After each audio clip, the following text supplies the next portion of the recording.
ನಮ್ಮ ಜೊತೆಗೆ ನಮ್ಮ ಪ್ರತಿನಿಧಿ ಮಮತಾ ಅವರು ಕೂಡ ಜಾಯಿನ್ ಆಗಿದ್ದಾರೆ. ನಾನೀಗ ಶರತ್ ಅವ್ರ ಹತ್ರ ಹೋಗ್ತೀನಿ. ಶರತ್, ಸೊ ಈ ಸಂದರ್ಭದಲ್ಲಿ ನೀವು ಎಲ್ಲಿದ್ದೀರಿ? ಸೊ ಅಲ್ಲಿ ಯಾವೆಲ್ಲ ರೀತಿಯಾಗಿ ವ್ಯವಸ್ಥೆಗಳನ್ನ ಮಾಡಿಕೊಳ್ಳಲಾಗಿದೆ? ಸೊ ಏನೆಲ್ಲ ಡೀಟೇಲ್ಸ್ ಇದೆ, ಯಾವ ರೀತಿಯಾಗಿ ವ್ಯವಸ್ಥೆಗಳಾಗಿದೆ ಶರತ್?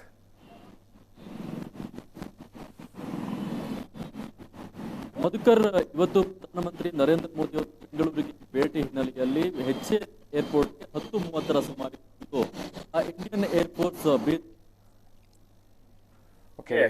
ಗವರ್ನರ್ ಜೊತೆಗೆ ಚೀಫ್ ಸೆಕ್ರೆಟರಿ ಎಲ್ಲರೂ ಕೂಡ ಅವ್ರನ್ನ ವೆಲ್ಕಮ್ ಮಾಡ್ಕೊಳ್ಳುವಂತಹ ಕೆಲಸವನ್ನ ಮಾಡ್ತಾರೆ. ಅಲ್ಲಿನಿಂದ 5 ನಿಮಿಷ ಈ ರೀತಿಯಾದಂತಹ ಕುಶಲೋಪರಿಯ ಕೆಲಸ ಹಾಗೆ ವಿಚಾರಣೆ ಕೆಲಸ ಮುಗಿದ ನಂತರವಾಗಿ 10:35ರ ಸುಮಾರಿಗೆ MI-17 ಹೆಲಿಕಾಪ್ಟರ್ ಮುಖಾಂತರವಾಗಿ ಏನು ಇಂಡಿಯನ್ ಏರ್ಫೋರ್ಸ್ ಟ್ರೈನಿಂಗ್ ಸೆಂಟರ್ ನ ಹೆಡ್ ಕ್ವಾರ್ಟರ್ಸ್ ಏನಿದೆ ಅಲ್ಲಿಗೆ ಬಂದು ತಲುಪ್ತಾರೆ. ಇಲ್ಲಿಂದ ರಸ್ತೆ ಮಾರ್ಗವಾಗಿ ಅವರು ತೆರಳುವಂತದ್ದು. ಅವನಿಗೆ ಪ್ರಸ್ತುತವಾಗಿ HQTC ಏನು ಇಂಡಿಯನ್ ಏರ್ಫೋರ್ಸ್ ಟ್ರೈನಿಂಗ್ ಸೆಂಟರ್ ಏನಿದೆ ಅಲ್ಲಿದ್ದೇನೆ.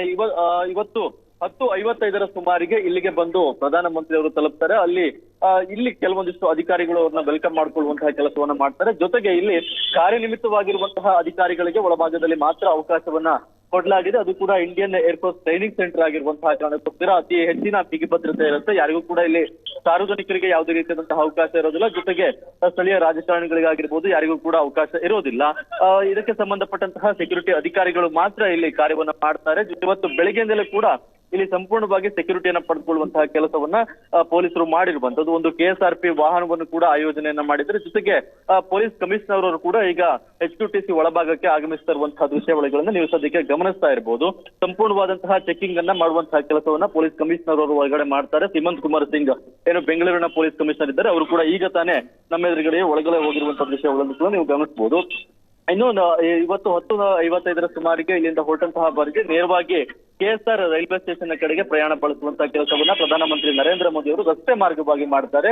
ಅದಕ್ಕೂ ಮುನ್ನ ಇಲ್ಲಿ ಬಂದು ಲ್ಯಾಂಡ್ ಆಗ್ತಾರೆ. ಸದ್ಯ ಇದಕ್ಕೆ ಸಂಬಂಧಪಟ್ಟಂತೆ ಸಂಪೂರ್ಣವಾದಂತಹ ಸೆಕ್ಯೂರಿಟಿ ಚೆಕ್ ಅನ್ನ ಇಲ್ಲಿ HQTC ಮುಂಭಾಗದಲ್ಲಿ ಮಾಡಿರುವಂತದ್ದು. ಈಗಾಗಲೇ ಶ್ವಾನದಳದ ಮುಖಾಂತರವೂ ಕೂಡ ಸಂಪೂರ್ಣವಾಗಿ ಎದುರು ಭಾಗದಲ್ಲಿ ಏನಾದ್ರೂ ಸಮಸ್ಯೆಗಳಿದೆಯಾ ಅಥವಾ ಏನಾದ್ರೂ ಪ್ರಾಬ್ಲಮ್ಗಳು ಆಗಬಹುದಾ ಎನ್ನುವಂತ ನಿಟ್ಟಿನಲ್ಲಿ ಸಂಪೂರ್ಣವಾದಂತಹ ಪರಿಶೀಲನೆಯನ್ನ ಮಾಡುವಂತಹ ಕೆಲಸವನ್ನ ಈಗಾಗಲೇ ಅಧಿಕಾರಿಗಳು ಮಾಡಿರುವಂತದ್ದು. ಜೊತೆಗೆ HQTC ಸಿಬ್ಬಂದಿಗಳು ಕೂಡ ಮಾಡಿರುವಂತದ್ದು.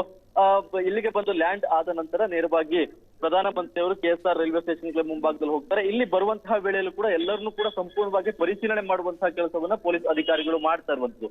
ಯಾರ್ಯಾರಿಗೆ ಡ್ಯೂಟಿ ಪಾಸ್ಗಳು ಮಾತ್ರ ಇದೆ ಅವರನ್ನ ಮಾತ್ರ ಒಳಭಾಗಕ್ಕೆ ಬಿಟ್ಟು ಇನ್ಯಾರಿಗೂ ಕೂಡ ಒಳಭಾಗಕ್ಕೆ ಅವಕಾಶ ಇಲ್ಲ ಎನ್ನುವಂತಹ ಒಂದು ನಿಟ್ಟಿನಲ್ಲಿ ಪರಿಶೀಲನೆಯನ್ನ ಮಾಡುವಂತಹ ಕೆಲಸವನ್ನ ಮಾಡ್ತಿದ್ದಾರೆ. ಇನ್ನು ಮೋದಿ ಅವರು ಬಂದ ನಂತರ ಇಲ್ಲಿನ ರಸ್ತೆ ಏನಿದೆ ಅದನ್ನ ಕ್ಲೋಸ್ ಮಾಡುವಂತಹ ಕೆಲಸವನ್ನು ಕೂಡ ಮಾಡ್ತಾರೆ. ಇಲ್ಲಿ ನೀವು ಬ್ಯಾರಿಕೇಡ್ ಹಾಕಿರುವಂತಹ ವ್ಯವಸ್ಥೆಯನ್ನು ನೋಡ್ತಾ ಇದ್ದೀರಾ. ಇಲ್ಲಿ 2 ಕಡೆಗಳು ಕೂಡ ರಸ್ತೆಯನ್ನ ಕ್ಲೋಸ್ ಮಾಡುವಂತಹ ಕೆಲಸವನ್ನ ಮಾಡ್ತಾರೆ. ಈ ಬ್ಯಾರಿಕೇಡ್ ಅನ್ನ ಕಡೆಗೆ ಓಪನ್ ಅನ್ನ ಮಾಡಲಾಗುತ್ತೆ. ಈ ಬ್ಯಾರಿಕೇಡ್ ಮುಖಾಂತರವಾಗಿ ಹಾದು ಹೋಗಿ ಬೇಕ್ರಿ ಸರ್ಕಲ್ ಹಾಗೆ ಚಾಲುಕ್ಯ ಸರ್ಕಲ್ ಮಾರ್ಗವಾಗಿ KSR ಅನ್ನ ಪ್ರಧಾನಮಂತ್ರಿ ನರೇಂದ್ರ ಮೋದಿ ಅವರು ತಲುಪ್ತಾರೆ. ಅಲ್ಲಿ ಕೆಲವೊಂದಿಷ್ಟು ವಂದೇ ಭಾರತ್ ಟ್ರೈನ್ ಗಳನ್ನ ಉದ್ಘಾಟನೆ ಮಾಡುವಂತಹ ಕೆಲಸವನ್ನ, ತದನಂತರ ಹಳದಿ ಮಾರ್ಗ ಮೆಟ್ರೋ ನಿಲ್ದಾಣವನ್ನ ಉದ್ಘಾಟನೆ ಮಾಡುವಂತಹ ಕೆಲಸವನ್ನ ಪ್ರಧಾನಮಂತ್ರಿ ನರೇಂದ್ರ ಮೋದಿ ಅವರು ಮಾಡ್ತಾರೆ. Madhukar, thank you Sharath ಡೀಟೇಲ್ಸ್ಗೆ.